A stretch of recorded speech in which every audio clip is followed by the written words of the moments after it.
la Biblia en Romanos capítulo 12. Vamos a leer allí la palabra de Dios.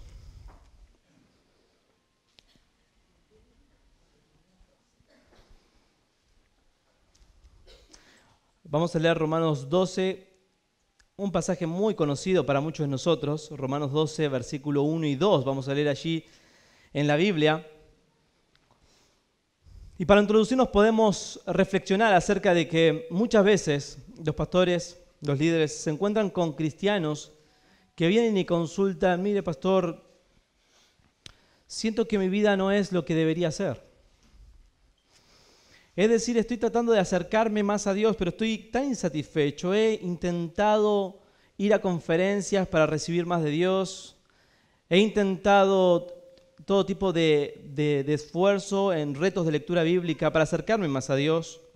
Me he puesto músicas y canciones que me emocionan y en ese momento me siento cerca de Dios, pero en definitiva siento que mi vida no es fructífera. Pastor, ¿qué es lo que debo hacer? Así que el pastor muy sabiamente puede responder: el asunto no es lo que usted pueda recibir de Dios, si usted es un cristiano, sino que a partir de ahora que usted ha recibido la gracia de Dios, es tiempo de que usted venga a darle a Dios en adoración verdadera como un verdadero hijo de Dios. Y es allí donde usted va a encontrar la plenitud de vida y la vida abundante que Dios le promete a sus hijos. Otro tipo de persona puede ser el cristiano que es apático. Se siente indiferente a las cosas de Dios, puede asistir a la iglesia, puede estar en la congregación y cantar en voz alta las canciones, pero su corazón no es movilizado en absoluto. Y en el momento de la predicación de la palabra de Dios, simplemente su mente puede volar a lo más lejano de aquí. Ese es el cristiano que es apático en su corazón y se puede estar preguntando ¿por qué?, siendo un verdadero cristiano. Y lo más probable es que este cristiano esté viviendo exactamente lo opuesto a lo que Pablo está diciendo, esperando recibir de Dios, habiendo ya recibido sus misericordias, pero no habiéndose entregado como un sacrificio vivo, santo, agradable a Dios. Y de esta manera no está disfrutando ni experimentando la vida abundante que Dios ha prometido a los que le siguen. También existe el cristiano religioso. El cristiano satisfecho en sus actividades. El cristiano de años, investido en una religión que nos hace vivir en un costumbrismo, en hacer siempre lo que se hizo, sin ser transformados, como dice la Escritura, por medio de la renovación de nuestro entendimiento, acercándonos cada día más a la mente de Cristo, a la voluntad de Dios. Todos estos ejemplos que acabo de dar son necesarios para entender el contexto de Romanos capítulo 12, versículo 1 y 2. Y son de alguna manera también la solución, el remedio, el antídoto para un cristiano insatisfecho, para un cristiano apático y para un cristiano religioso. Pero no solamente eso, el cristiano apasionado por Cristo va a encontrar en este texto mayor motivación y mayor pasión en seguir a Cristo, servirle y seguirle fielmente. Así que sin más, vamos a leer las Escrituras. Romanos 12, capítulo 12, versículos 1 y 2. Dice así la palabra de Dios. Así que, hermanos, os ruego por la misericordia de Dios que presentéis vuestros cuerpos en sacrificio vivo, santo, agradable a Dios, que es vuestro culto racional. No os conforméis a este siglo, sino transformaos por medio de la renovación de vuestro entendimiento, para que comprobéis cuál sea la buena voluntad de Dios, agradable y perfecta. ¿Dónde vamos a iniciar en este punto? ¿Dónde vamos a iniciar para poder entender este texto? Vamos a tratar de entender lo que hay detrás de esto. Hemos escuchado hablar de Romanos capítulo 12, versículo 1 y 2 muchas veces, en muchas ocasiones probablemente. Si usted hace mucho que viene a la iglesia, si usted es cristiano hace mucho tiempo, probablemente has escuchado mucho acerca de este texto. Sin embargo, necesitamos ver el corazón de este texto. ¿Cuál es la enseñanza principal de este texto? ¿Qué es la verdad que exalta sobre toda verdad en estos dos versículos? Y lo vamos a encontrar al final del versículo 1. Ese es el tema. Dice así, acompáñenme. Así que, hermanos, os ruego por las misericordias de Dios que presentéis vuestros cuerpos como un sacrificio vivo, santo, agradable a Dios, que es vuestro culto racional. Vuestro culto racional es el tema del texto. ¿Qué significa eso? Bueno, déjenme ponerlos en contexto. Romanos es un libro maravilloso. De hecho, Romanos es un libro tan importante a lo largo de toda la historia de la iglesia, que la iglesia perseguida, cuando había solo una Biblia en una comunidad perseguida, y tenían que cada vez que llegaba una Biblia la partían en libros diferentes, es decir, a uno le tocaba Mateo, a otro le tocaba Marcos, a otro le tocaba Lucas, a otro le tocaba Juan y así sucesivamente. Todos estaban expectantes y deseosos de que llegue Romanos, porque Romanos es una condensación de toda la Escritura, pero sobre todas las cosas usted tiene del Evangelio puro de nuestro Señor Jesucristo, allí todo condensado con un Pablo completamente maduro en su ministerio, luego de su tercer viaje misionero, experimentado en conocimiento del Señor y también experimentado en comunicación con los romanos y por eso, sobre todas las cosas, inspirado por Dios. Así que todos esperaban este libro de Romanos porque es allí donde los cristianos veían y ven la misericordia de Dios. ¿Cómo es posible que el hombre pueda ser salvo? Un hombre que en el capítulo 1 y 2 nos dice que es sin excusa, inexcusable delante de Dios. Un hombre que ha sido impío, que no busca a Dios, que no ama a Dios, que no teme a Dios. Un hombre que ha sido por la dureza de su corazón y su necio corazón y su corazón entenebrecido ha sido entregado a todo tipo de pecados. De tal manera que los hombres abandonan el uso natural igual que las mujeres, adorando a las criaturas antes que al Creador. Y usted sabe todo lo que Romanos habla acerca de la condición del ser humano. El hombre perdido, sin esperanza. Y un Dios santo es expuesto también en Romanos. Un Dios que por medio de la creación muestra su eterno poder y deidad. Un Dios que deja al ser humano sin excusa delante de él. Romanos presenta esta condición, pero Romanos también presenta el Evangelio en Jesucristo, que dice que aunque nosotros siendo pecadores, Cristo murió por nosotros. Y aquel que no tenía esperanza le dice, justificados pues por la fe, tenemos paz para con Dios. Así que Pablo en los primeros 11 capítulos presenta el Evangelio de manera magistral, la obra maravillosa del bautismo del Espíritu Santo, donde el hombre regenerado, que estaba muerto, es renacido por la vida en Cristo. Puede encontrar el cristiano una fortaleza indecible al encontrar que por estar en Cristo puede amar a Cristo, y a los que aman a Cristo todas las cosas le ayudan a bien. Esto es a los que conforme a su propósito son llamados, y allí se describe una salvación segura, una justificación segura, una santificación segura, una glorificación segura para aquel que cree en Cristo. Y no solamente eso, se le da seguridad que nada ni nadie, ninguna cosa creada los podrá separar del amor de Dios que es en Cristo Jesús, Señor nuestro. Es precioso cómo se presenta el Evangelio en Romanos. Es tan claro, tan precioso, tan sublime, que aquel que puede ver alguna luz de eso puede exclamar como Pablo y decir, oh profundidad de las riquezas, de la sabiduría, de la ciencia de Dios. Acompáñenme, 11:33. Pablo exclama esto al referirse a la obra de salvación de Cristo. Así que dice, porque ¿quién entendió la mente del Señor? ¿Quién fue su consejero? Es decir, ¿quién puede cuestionar cómo Dios salva? ¿Quién puede cuestionar la obra de Cristo? ¿Quién puede entenderla a su cabalidad? Versículo 35. ¿O quién le dio a él para que le fuese recompensado? Y el versículo 36 es importantísimo para entender lo que sigue, porque está completamente conectado, porque nuestro texto empieza así que. Así que dice, porque de Él y por Él y para Él son todas las cosas, a Él sea la gloria por los siglos de los siglos. Amén. Así que Pablo dice, en base a todo lo que ustedes acaban de escuchar, lo que acaban de leer, por medio de esta carta, hablando de la misericordia, la gracia, la inescrutable y maravillosa ciencia y pensamiento de Dios, sus caminos que son indecibles y su amor que conmueve lo más profundo de nuestro ser, hay una manera lógica que ustedes tienen que responder. Hay una adoración, una y solamente una respuesta lógica, y es una adoración verdadera. Hermano, ¿cuál es el principio? ¿Cuál es el tema de nuestro texto? Es que todo cristiano, todo hijo de Dios, todo aquel que ha experimentado la misericordia de Dios, todo aquel que ha tenido un encuentro personal con Jesucristo, se convertirá en un verdadero adorador.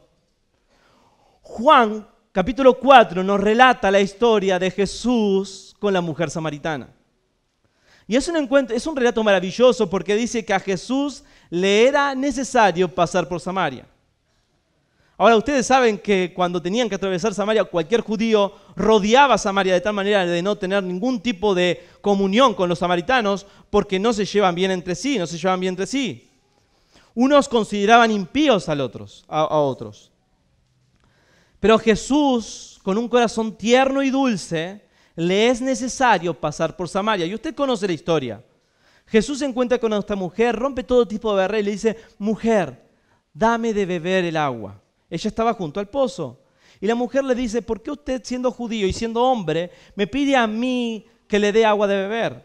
Así que el Señor lleva esa conversación del plano natural al plano espiritual y le dice, si usted supiera quién le pide agua, usted le pediría y Él le daría agua que salte en su interior para vida eterna. ¿Usted entiende eso, hermano? El Señor va a explicar lo que significa eso. Pero significa que aquel que ha tenido un encuentro personal con Jesucristo, de su interior brota una fuente de agua de vida eterna. Experimenta la vida en Cristo y responde en consecuencia. Ahora Dios la va a llevar a esta mujer a conocer su verdadera condición y le pregunta, haciendo alusión al séptimo mandamiento, el mandamiento que dice no cometerás adulterio, y le pregunta acerca de su marido. El Señor sabía que ella no estaba casada y que había tenido 5 maridos. Así que la mujer dijo, no tengo marido. Y el Señor le dijo, bien has dicho, 5 maridos has tenido y el que ahora tienes no es tu marido. Así que esta mujer se sorprende porque Jesucristo sabe cosas íntimas, lo más profundo de su corazón. Queda impactada y le dice, me parece que tú eres profeta. Así que seguramente vas a responderme preguntas que tengo en mi interior. Preguntas teológicas profundas acerca de lo que es la verdadera adoración. Así que dicen nuestros padres, los samaritanos, creemos que es en ese monte. Pero los judíos, los que nunca se han mezclado, creen que es en aquel monte. Jesús, tú que eres profeta, que me dijiste mi pecado más íntimo, ¿me puedes decir dónde está la verdadera adoración? ¿Qué le responde Jesús? Ni es en ese monte, ni es en aquel monte, sino que los verdaderos adoradores adorarán al Padre en espíritu y en verdad, porque el Padre tales adoradores busca. ¿Por qué usted ha sido salvo? ¿Y qué se espera de usted y de mí? Que nos convirtamos en verdaderos adoradores de Jesucristo. Es un acto racional, dice la palabra de Dios. Es vuestro culto racional porque involucra nuestra mente e implica comprender el mensaje del Evangelio y decidir conscientemente adorar a Dios, adorarlo a Él. Martín Lutero, comentando el capítulo 12, dice, el capítulo 12, Pablo enseña en qué consiste la adoración verdadera y hace sacerdotes a todos los creyentes. No deben ofrendar dinero o ganado como se hacía en la antigüedad, como bajo la ley, sino que ellos deben ofrecer sus propios cuerpos con una mortificación de sus malos deseos. Pero eso es lo que se espera de todo creyente que ha experimentado la gracia suficiente y salvadora de Dios.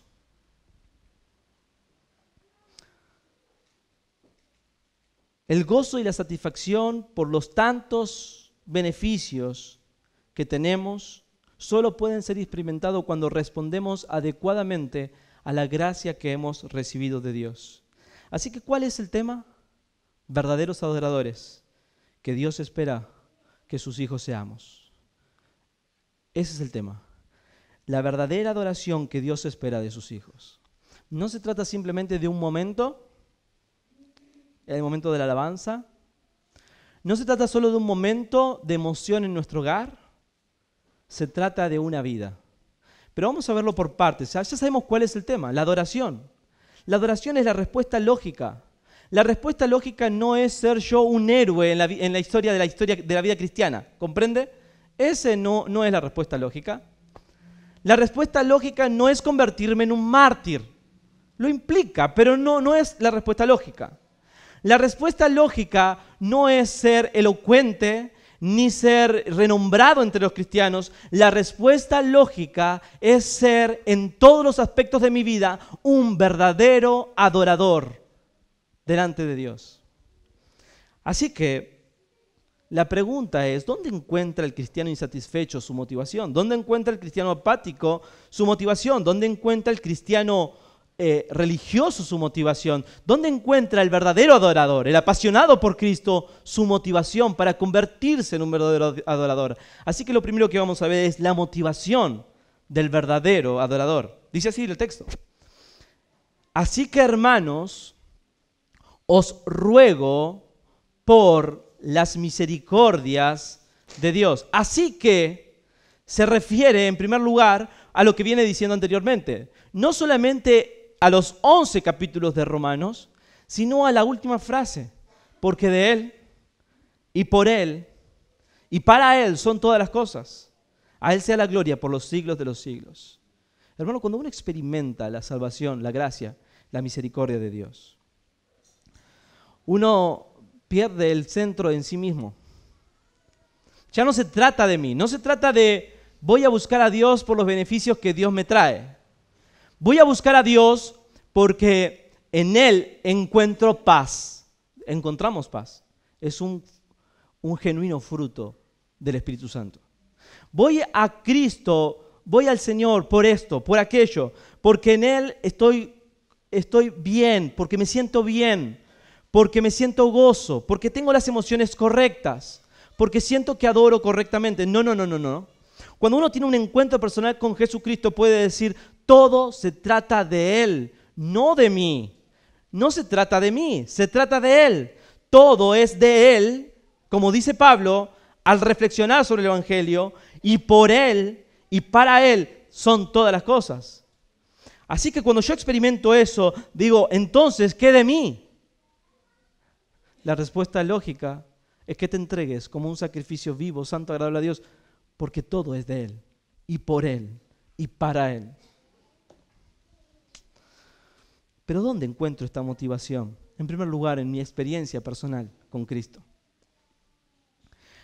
Esto no es para aquellos que no han tenido un encuentro personal con Jesucristo. Esto no es simplemente para aquel que conoce el Evangelio y que viene a la iglesia, pero que nunca ha experimentado el perdón y la gracia de Dios sobre su vida. Esto no es posible. Esto no se fabrica. No se encuentra porque sí. No es algo que se construye. Esto es un encuentro, esto es un antes y un después. Es la experiencia de Pablo cuando dice todo esto, cuando él se jactaba en su propio esfuerzo, en su propia vida, en sus propios méritos, diciendo hebreo de hebreos, israelita, en cuanto a fe, en cuanto a religión, fariseo. Todo eso lo estimo como basura con tal de encontrar el conocimiento de Cristo, ese excelente conocimiento, por amor del cual lo he perdido todo y lo tengo todo por basura, a fin de ganar a Cristo. Así que esto no se fabrica simplemente, sino que se trata de un encuentro personal con Jesucristo, de mi experiencia personal con el Señor, que realmente lo pude ver. De repente mis ojos fueron abiertos por el poder del Evangelio predicado. Entiendo el Evangelio y de repente veo mi condición, la ley. Romanos habla mucho de la ley. Y la ley se convierte en un gran letrero que nos dice qué es el pecado. Así que yo encuentro en Romanos que la ley me dice lo que es el pecado. Pero no solamente Romanos me dice eso, sino me dice que nadie puede ser salvo por medio de la ley. Entonces yo me encuentro convicto porque yo no pude cumplir la ley, no pude ser agradable a Dios, no puedo encontrarme en conformidad a sus leyes, así que digo, bueno, empiezo a cumplir las leyes. Señor, te he fallado porque el pecado es incumplimiento de la ley, infracción de la ley, pero Señor, ahora voy a empezar a cumplir la ley, así que voy a leer tu palabra y voy a tratar de obedecerte y de seguirte y de hacer lo que a ti te agrada, pero encuentro nuevamente que nadie es justificado por la ley. Entonces me veo mi condición, me veo a un Dios santo que no me puede perdonar por así simplemente. Él no puede simplemente decirme te perdono porque yo soy un Dios lleno de amor. Así que veo a un Dios justo que dijo que nunca dejará sin castigo al culpable y que en Ezequiel que revela su carácter en cuanto al pecado dice todas las almas son mías, el alma del Padre y la del Hijo, el alma que pecare esa morirá. Y cuando leemos del Antiguo Testamento hasta el Nuevo Testamento hay algo que nos queda en la mente cuando leemos de corrido, es que Dios no va a dejar sin castigo al culpable. Eso es abominación para el Señor. Así que todo eso me está revelando Romanos, me revela todas esas verdades y yo me encuentro sin escapatoria, sin salida, arrinconado, completamente culpable delante de Dios. Pero de repente se me dice que la ley puede ser mi ayo, que me muestre a Cristo, mi maestro, mi guía. Es decir, que yo estoy mirando hacia todos lados, no hay lugar a donde recurrir para encontrar salvación. Y usted sabe lo que significa salvación, el término hebreo. El término hebreo de salvación significa poner en lugar espacioso a aquel que se encuentra arrinconado. Así que el Evangelio es eso, justamente es ponernos en un lugar arrinconado, que es nuestra verdadera condición delante de Dios, y no encontrar salida y buscar salida, sino encontrarla hasta que la ley nos levanta la vista y dice, no se trata que me mires a mí, ni que te mires a ti, mira a Cristo. Él es el Salvador. Él es confiable. Él es suficiente Salvador. En Él puedes confiar y de repente usted mira a Cristo y ve que Él es precioso y que Él es digno, que Él es lo más maravilloso que usted ha podido encontrar. Y de repente para usted es tan real y vívida la experiencia de aquel hombre que estaba trabajando en el campo y trabajando en el campo que era alquilado, encuentra un tesoro. Y dice, ese tesoro vale más que todo lo que tengo, así que va, vende todo lo que tiene y compra aquel campo. ¿Usted entiende? Así que, hermanos, os ruego por las misericordias de Dios que presentéis vuestros cuerpos como un sacrificio vivo, santo, agradable a Dios. ¿Por qué? Porque Él es digno. Porque Él es el Salvador. Pero nadie puede conmoverse ni tomar suficiente fuerza para ser un verdadero adorador que se entregue por completo a su Salvador, a menos que haya tenido una experiencia personal con el Salvador. Pablo fue camino a Damasco. Mi experiencia leyendo Juan 1:29, he aquí el Cordero de Dios que quita el pecado del mundo. ¿Cuál fue la tuya? Tu experiencia personal con el Salvador. Es allí donde encontrarás motivación en el día en que fuiste salvo. Pero no solamente es eso. Pablo continúa y dice, así que, hermanos, os ruego por las misericordias de Dios. Ahora, Pablo viene describiendo que no es por la ley, que yo tengo que presentarme delante, que convertirme en un verdadero adorador. No es por un cumplimiento de la ley, por un cumplimiento religioso. Tengo que servir porque todos los que van a la iglesia sirven. Tengo que cantar porque todos están cantando en el momento de la alabanza. Y tengo que escuchar y prestar atención porque todos escuchan. No se trata de un cumplimiento religioso. No es esa la motivación de convertirme en un verdadero adorador. No encuentro la motivación en las constantes advertencias que encontramos en el Nuevo Testamento de que el Señor a quien ama disciplina. Señor, yo quiero realmente entregarme por completo a ti porque tengo temor de que me atraigas por medio de la disciplina. Esto es una verdad. Pero no es allí donde el cristiano y el verdadero adorador encuentra su mayor y verdadera motivación. No es en la disciplina del Señor. Pero tampoco es en la esperanza futura. Dice la Escritura que todos compareceremos ante el tribunal de Cristo, para que cada uno reciba lo que haya hecho, ¿verdad? Según lo que haya hecho, sea bueno o sea malo. Es decir, hay una pérdida y una ganancia de recompensas. Sin embargo, no es esa la motivación que Pablo trae a los romanos luego de haber transitado por todo el Evangelio, por la cual ellos se tienen que convertir en verdaderos adoradores de Cristo. ¿Cuál es la motivación que Pablo trae y dice que arda su corazón en verdadera adoración por las misericordias de Dios? Es allí donde el cristiano insatisfecho, el cristiano apático, el cristiano religioso y el cristiano genuino y apasionado por Cristo encuentra el combustible para que su corazón arda por el Señor. Pensar en su gran misericordia, pensar en su gran amor, pensar en lo que Él ha hecho por mí. No había esperanza para mí, no había esperanza para mí, pero en Cristo encontré el perdón. Porque el juez de la tierra se bajó del tribunal para hacerse hombre y pagar mi condena. Hermanos, nosotros no estábamos en el juicio esperando condenación. La Biblia dice que nosotros ya estábamos condenados. Ya estábamos condenados. La sentencia estaba hecha. El castigo y la separación eterna estaba decretado. Pero el perfecto Hijo de Dios tomó tu lugar y mi lugar en la cruz. ¿Cuál es la mayor necesidad del ser humano delante de Dios? Un hombre pecador, sin esperanza.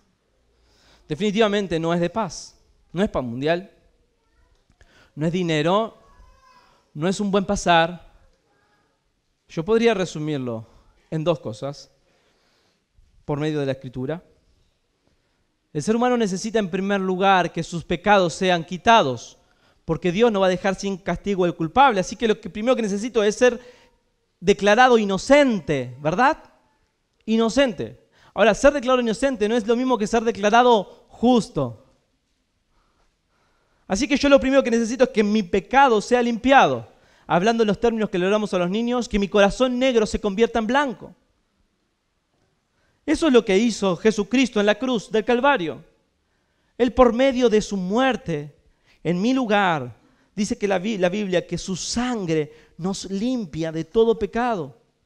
Que Él separó nuestro pecado, como dice el Salmo 103, como está el oriente del occidente, de tal manera que nada tiene que ver con nosotros nunca más. ¿Comprende? Si el oriente está acá, el occidente está acá y nunca se vuelven a cruzar. Eso es lo que hizo el Señor con nuestros pecados. Pero aún así nosotros estamos delante de Dios llenos de nuestros trapos de inmundicia, como dice la Escritura, llenos de pudredumbre y de repente somos desnudados y limpiados por completo. Ahora nuestra piel que olía podrido y estábamos como un leproso con la carne muerta y nuestros dedos deformes y nuestros brazos y nuestros miembros faltando, de repente cobra carne. Y aquellos que olíamos mal, ahora olemos bien, estamos limpios. Eso es lo que dice el Evangelio. ¡Wow! Precioso. ¿Por qué? ¿Cómo es esto posible? ¿Dónde está mi pudredumbre? ¿Dónde están mis ropas sucias? Y de repente usted ve y mira la cruz y puede ver lo que dice la Escritura.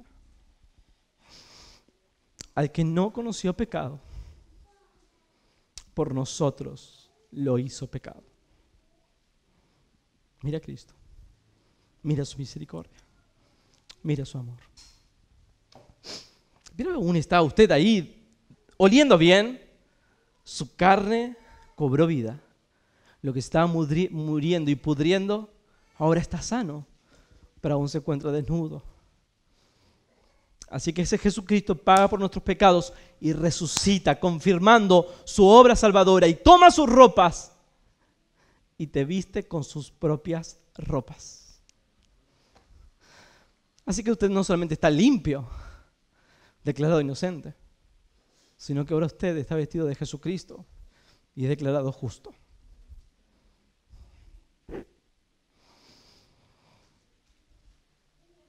Por esa misericordia usted debe presentarse a Dios como un sacrificio vivo, santo, agradable a Dios, porque Él es digno, hermanos. No tiene que buscar otra motivación que su misericordia sobre mi vida y sobre su vida. Un piadoso cristiano estaba en el lecho de muerte. Estaba muy enfermo, y había servido fielmente al Señor. Así que muchos amigos vinieron a rodearlo y a orar por él, por sanidad. Señor, sálvalo, sálvalo. Y uno y otro decían, Señor, sálvalo porque Él te ama, porque Él tiene una pasión por ti, porque el Señor realmente Él te sirvió con todas sus fuerzas, lo ha dejado todo por ti. Y ahora, Señor, este siervo tuyo está en el lecho de muerte, está a punto de morir, Señor, sánalo, sánalo. Así que uno a uno fueron orando de esa manera. Se hizo un silencio cuando todos terminaron de orar. Y este hombre, que seguía siendo piadoso, que seguía amando al Señor y seguía viviendo, entregando su cuerpo como un sacrificio vivo, santo, agradable a Dios, le dijo a sus amigos, hermanos, les agradezco tanto que hayan orado por mí. Pero déjenme decirles que nada hacen por mi sanidad al mencionar lo que yo amo a Cristo. ¿Ustedes recuerdan cuando María y Marta, las hermanas de Lázaro, pidieron por sanidad? Fueron con una encomienda al Señor. Y el aviso era, Lázaro, a quien tú amas, está enfermo. Así que en el lecho de muerte este cristiano le dijo, hermano, no se trata de cuánto yo ame a Cristo. Se trata de cuánto Él me amó a mí. Que se haga su voluntad. Porque yo quiero ser un sacrificio vivo, santo, agradable a Dios. Es la única respuesta lógica. Es lo único que me convierte en un verdadero adorador que le adora en espíritu y en verdad. Este pensamiento entró profundamente en otro cristiano, escritor de canciones. Él escribió un himno que se llama Oh, cuánto amo yo a Cristo. Pero él, reflexionando sobre esta misma verdad, no se trata de Él, porque por Él y para Él y por Él y de Él son todas las cosas. Así que él dijo, cuánto me arrepiento, dijo este músico, de haber cantado tanto de mi amor por Cristo, y no haber cantado de mi amor, de su amor por mí, porque de eso se trata el verdadero adorador. No se trata de mí. El cristiano que se ha tenido un encuentro personal con Jesucristo sabe que no se trata de Él. Se trata del Señor y de que Él recibe verdadera adoración, porque Él es digno. Así que Él dijo, luego de haber pensado en el infinito amor de Dios por Él, escribió un libro una canción que entre otras frases dice, cosas hermosas hay en la Biblia. La mejor de todas es que Jesús me ama a mí. Oh hermano, Dios nos está llamando a ser verdaderos adoradores y hay un solo lugar donde podemos encontrar motivación genuina y eficaz, y es en su misericordia. No es en mi pedigrí cristiano, no es en lo que yo pueda hacer por el Señor, no es en un estilo de música en particular, no es en un momento de adoración en la iglesia o en mi casa. Se trata de una vida consagrada y convertida en una verdadera adoración al Rey de Reyes y Señor de Señores. Así que el tema es verdaderos adoradores que el Padre espera que seamos sus hijos. La motivación, su misericordia. El cómo. ¿Cómo me convierto? ¿De qué se trata ser un verdadero adorador? O sea, hemos visto que el llamado es ser un verdadero adorador, pero ¿qué es ser un verdadero adorador? El cómo, ¿de qué se trata la verdadera adoración? Continúa el texto, dice, así que hermanos, os ruego por la misericordia de Dios que presentéis vuestros cuerpos en sacrificio vivo, santo y agradable a Dios, que es vuestro culto racional. Es la verdadera adoración. ¿Cuál es la verdadera adoración? Viéndolo al revés. que presenten sus cuerpos como un sacrificio vivo, santo, agradable a Dios. ¿De qué se trata este presentar? Presentéis, dice ahí el texto. Bueno, es una palabra griega. Usted sabe que la Septuaginta es la traducción griega de toda la Escritura, del Antiguo Testamento, mejor dicho, perdón. Así que usa la misma palabra para hablar. Esa misma palabra, presentar, es la que usa la versión griega del Antiguo Testamento para hablar de los sacrificios que traían los sacerdotes a Dios. Eran sacrificios que debían ser aceptables a Dios. Eran sacrificios que deberían presentarse de una determinada manera. Si era un cordero, tenía que tener una determinada edad y no debería tener defecto. Debía ser presentado por el sacerdote en nombre de. Así que Dios aceptó los sacrificios muertos durante todo el Antiguo Testamento. Sin embargo, por causa del supremo sacrificio de Cristo suficiente, como nos habla Hebreos, todo Hebreos, pero capítulo 9, 11 y 12, ya no es suficiente, no es necesario más sacrificios. Ahora, eso no significa que el sacrificio de adoración se haya cortado. De hecho, Dios salvó para que usted y yo nos convirtamos en verdaderos adoradores, que ofrezcamos sacrificios a Dios. Ahora el sacerdocio es nuestro. Dice Pedro, ustedes son real sacerdocio. Así que todo cristiano tiene un sacerdocio, una manera de convertirse en adorador a Dios, y de eso se trata. Así que dice que presentemos. Ahora, esto es importante, la forma en que lo dice.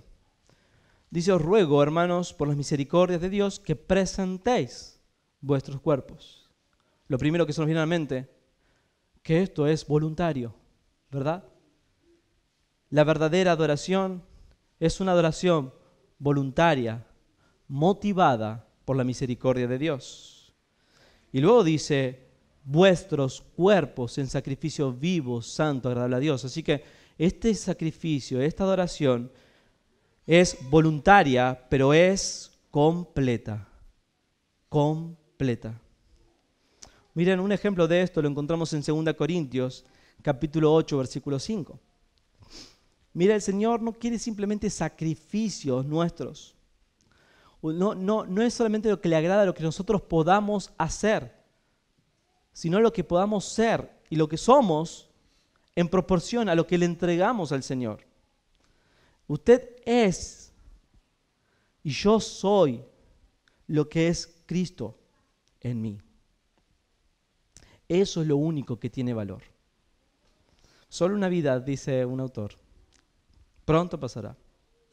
Solo lo que hagas por Cristo, para Cristo y de Cristo es lo que quedará.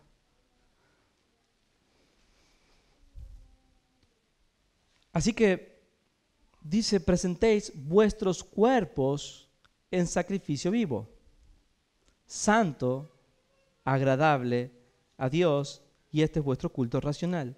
En 2 Corintios 8, 5 se nos habla lo siguiente. Dice que las iglesias de Macedonia habían dado una gran ofrenda, habían dado más allá de sus fuerzas.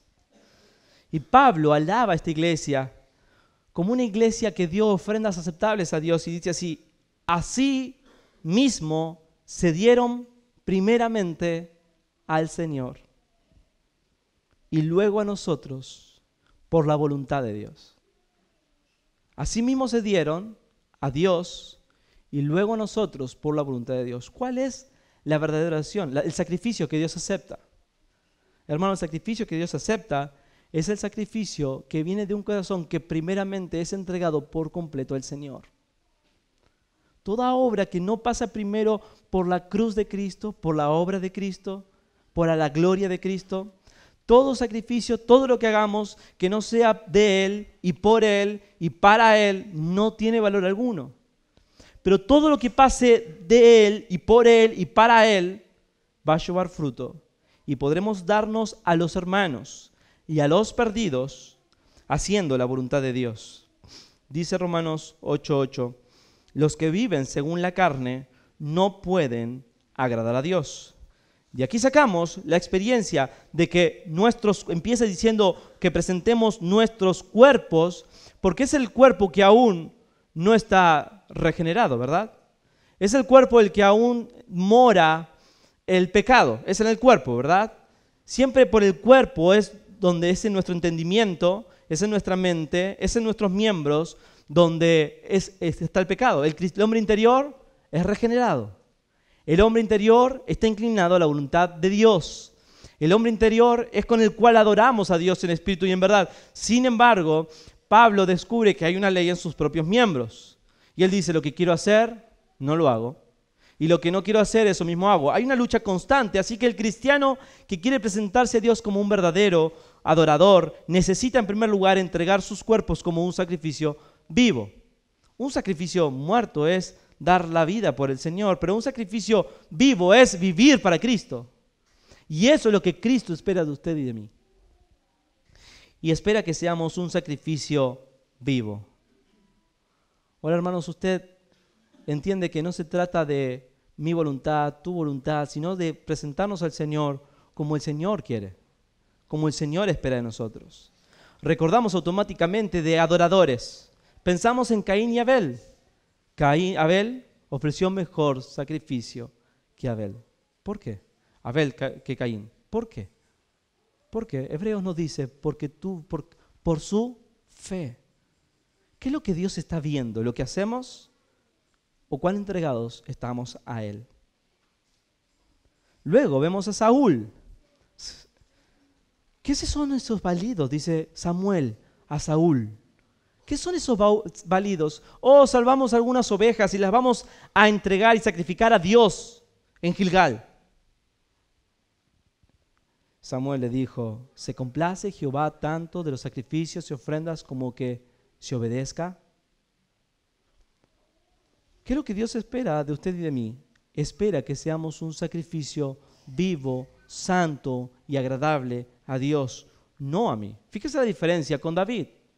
David pecó con Betsabé. Ese pecado lo llevó a un homicidio. Ese homicidio lo llevó a ocultar su pecado. Él está completamente sumergido en el pecado y Natán viene con una reprensión.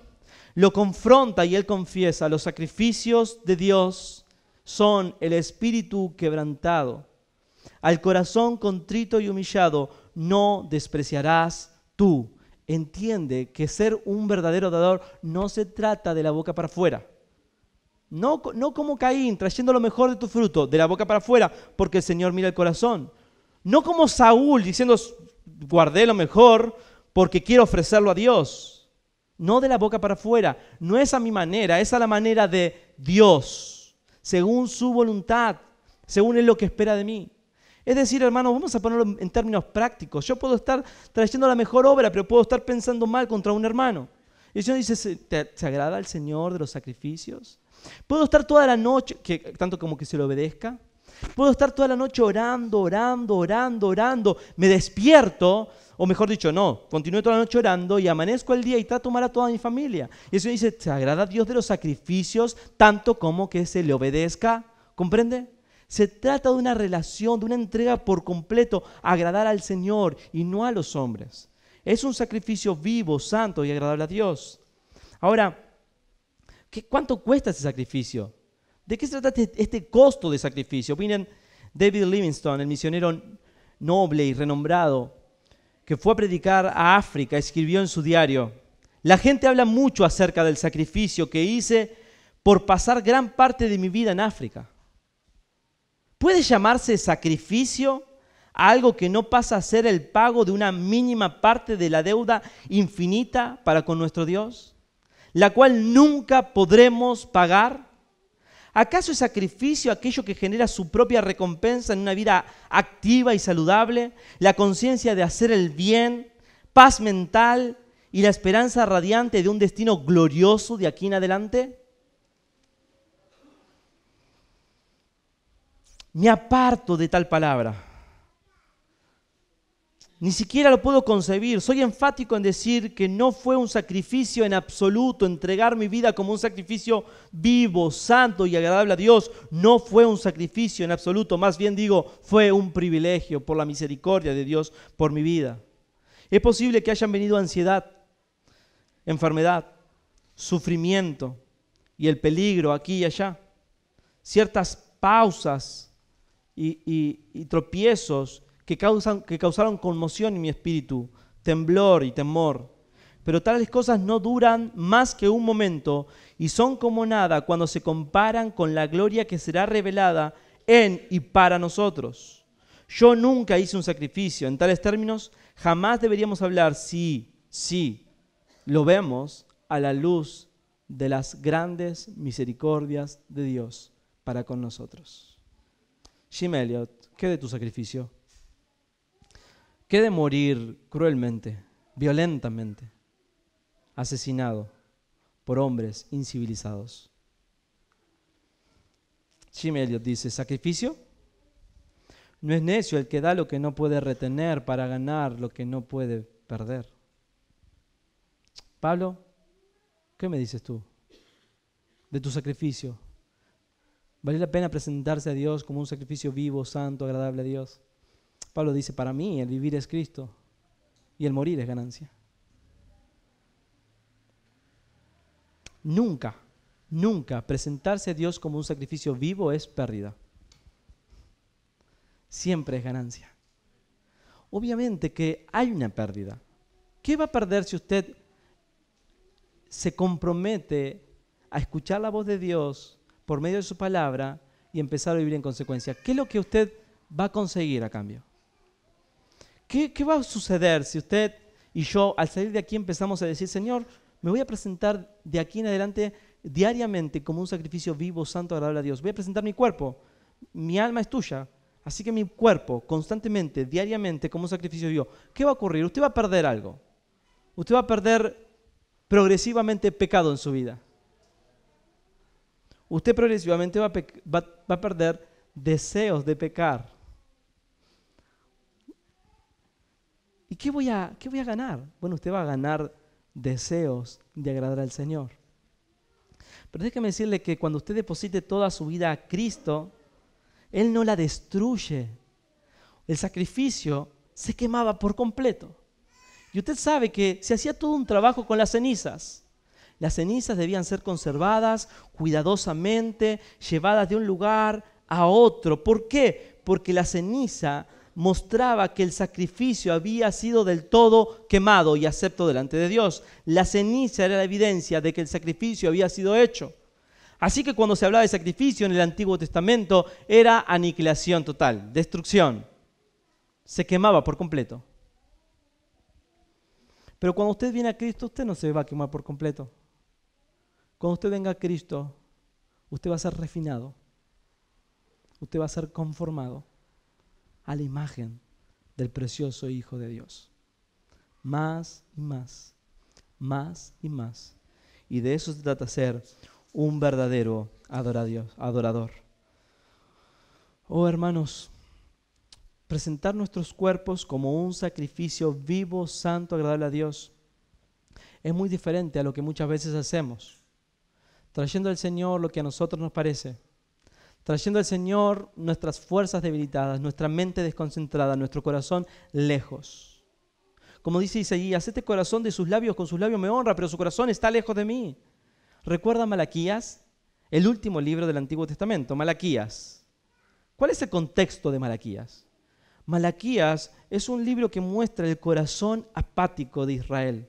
¿Qué había ocurrido en este punto de la historia?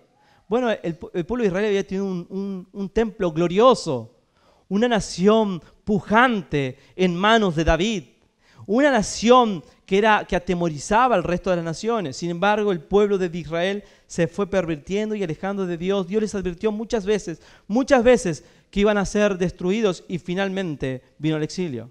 Un grupo a Babilonia, otro grupo a Siria y definitivamente el pueblo fue destruido, los muros de Jerusalén derribados y el templo destruido. Pero Dios prometió que luego de 70 años ellos iban a volver. Y volvieron. Y ustedes ahí vamos al libro de Nehemías y de Esdras, donde donde los muros son reconstruidos y el templo es reconstruido. Pero saben, la gloria del templo no era la misma. Ya el templo no era glorioso, no causaba temor a las naciones, no era igual. Así que poco a poco el pueblo empezó a perder el temor de Dios. Y venían al Señor y no tenían, ellos cumplían con sus deberes religiosos, pero no eran un sacrificio vivo, no eran verdaderos adoradores. De hecho, el texto comienza con el Señor diciéndole a su pueblo, yo los amo. Esas son las primeras palabras de Malaquías. Y ellos le responden, ¿en qué nos has amado, Señor? No te siento, no te sentimos, Señor. Pero hay algo que yo lo leo y me conmueve el corazón porque me veo en algunos aspectos de mi vida tan reflejado en Malaquías 1:8. Y hermanos, Dios nos llama a arrepentirnos y a presentarnos como un sacrificio vivo, santo, agradable a Dios. Mira lo que dice Malaquías 1:8. Cuando ofrecéis el animal ciego para el sacrificio, ¿no es malo? Asimismo, cuando ofrecéis el cojo o el enfermo, ¿no es malo? Preséntalo a tu príncipe. ¿Acaso se agradará de ti o le será acepto? Dice Jehová de los ejércitos. ¿Qué es presentar a Dios como un sacrificio vivo, santo, agradable a Dios? Hermano, es darle a Él lo mejor. De eso se trata. No mis obras de tiempo, no mis obras de fuerza, no mis obras de mente, no mis obras de pasión, sueños, anhelos. Es darle a Él lo mejor. Y menos que eso, es darle lo cojo y lo ciego. Por último, y cierro con esto, la preparación para la verdadera adoración. Así que vimos el tema, verdaderos adoradores. La motivación en las misericordias de Dios. ¿Qué es la verdadera adoración? Una entrega por completo al Señor, como un sacrificio vivo, santo, agradable a Dios. La preparación. ¿En qué consiste la preparación? No os conforméis a este siglo, no se amolden. Ustedes deben llevar una vida contracultura. Deben pensar diferente, deben vivir diferente, deben tener una actitud diferente, deben tener una respuesta diferente. Cuando todos critican, usted no critique al gobierno de turno, porque usted es un hijo de Dios. No se conformen a este mundo, no se conformen a este siglo. Y así sucesivamente, eso lo dije simplemente como ejemplo. Una vida contra cultura, no os conforméis a este siglo, sino transformaos. Hermanos, la vida del cristiano es una constante transformación. Qué error es creer que la vida del cristiano se trata de convertirme y ahora empezar a ser religioso, a venir a la iglesia. Es una constante transformación, vamos cambiando y eso es real, es genuino, es lo que Dios espera de nosotros. ¿Cambiando hacia dónde? A conformarnos a la imagen de Cristo. ¿Y cómo es que soy transformado? Por medio de una renovación de nuestro entendimiento. ¿De qué se trata esto? De tener una mente bíblica, de pensar bíblicamente. ¿Cómo me convierto en un verdadero adorador? En tener la mente de Cristo. ¿Cómo hago para tener la mente de Cristo? Salmo 119:11 dice, en mi corazón he guardado tus dichos para no pecar contra ti. Colosenses 1:28 dice, a quien anunciamos, amonestando a todo hombre y enseñando, ¿qué cosa? Las Escrituras, a todo hombre en toda sabiduría, sabiduría de Dios, a fin de presentar perfecto a todo hombre en Cristo. Colosenses 3:10 dice, y revestidos del nuevo hombre, el cual, conforme a la imagen del que lo creó, se va renovando hasta un conocimiento pleno. Conocer a Dios me hace conformarme a su voluntad. Conocer a Dios me hace entender y comprobar y transformarme de tal manera que yo pueda saber cuál es la voluntad de Dios, lo que es bueno, lo que es agradable y lo que es perfecto. Te necesito una mente bíblica. Colosenses 3:16 dice, la palabra de Cristo mora en abundancia en vosotros, enseñándoos y exhortándoos unos a otros en toda sabiduría, cantando con gracia en vuestros corazones al Señor con salmos e himnos y cánticos espirituales. ¿Dónde nace la verdadera oración? ¿Dónde nacen esos cánticos espirituales? ¿Dónde nacen esos salmos, esos himnos, esos cantos espirituales? ¿Dónde? ¿Dónde nacen? En tener una mente, la mente de Cristo. La mente renovada está saturada de y controlada por la palabra de Dios. Entonces dice, ¿cómo es que conseguimos eso? ¿Cómo preparamos nuestro corazón para ser verdaderos adoradores? ¿Cómo es que llegamos a ese punto de presentarnos? Es no conformándonos a este siglo, sino ser transformados por medio de la renovación de nuestro entendimiento. Y cuando somos transformados por medio de la renovación de nuestro entendimiento, podremos conocer cuál es la voluntad de Dios, la cual es buena, agradable y perfecta. ¿Qué necesito para ser acepto al Señor? Una mente bíblica. Pasar tiempo en la Escritura. Conocer al Señor. Ser una persona enseñable. Ser un cristiano enseñable. Ser un cristiano que el Señor se revele a mí, lo pueda conocer más y seguir maravillándome de la persona gloriosa del Señor Jesucristo. Y verlo cada vez más a Él, más precioso. ¿Qué ocurrió el día que vimos a Cristo por primera vez? ¿Qué ocurrió? ¿Qué ocurrió ese día? Lo vimos a Cristo. Y yo creí que lo había visto. Yo realmente, no físicamente, ¿me entiende? Creí que lo había visto en su cabalidad. Pero fueron pasando los años. Y a través de las Escrituras cada vez se va haciendo más nítida esa imagen, ¿verdad? Cada vez como que la forma es más clara. Y cada vez se va haciendo más y más y más precioso. Y sé que hoy no lo veo como lo voy a ver más adelante. Pero anhelo que llegue ese momento en que lo pueda ver. Así que el cristiano quiere conocer más al Señor. ¿Cómo es mi Salvador? Yo quiero conocer lo precioso que Él es, para conocer sus misericordias y hallar en esas misericordias verdadera motivación para ser un verdadero adorador que se entregue como un sacrificio vivo, santo, agradable a Dios. Porque esa es la única respuesta lógica. Oremos.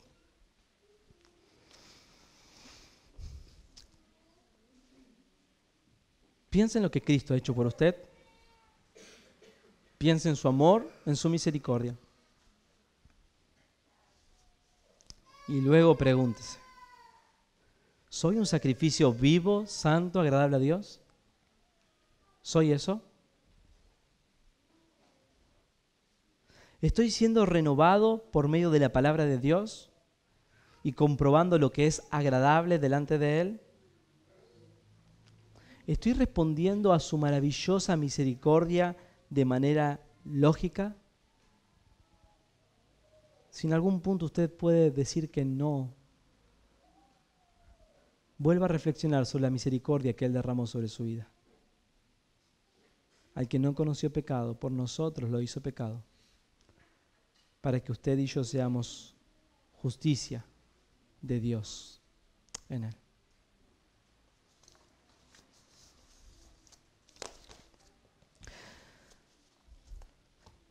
Tal vez haya alguna persona aquí que aún no ha tenido esa experiencia personal con Jesucristo. Hoy es una hermosa oportunidad para que vea qué precioso es Él. Si usted esta noche viene a Él, Él no le echará afuera. Y usted puede venir a Él en arrepentimiento por sus pecados y en fe de que Él es suficiente Salvador para usted. Y Él le recibirá y hará morada en usted. Y usted se le convertirá en un seguidor de Jesucristo. Así que venga, arrepiéntese y crea en Jesucristo como su Señor y Salvador. Padre, te damos gracias por tu palabra.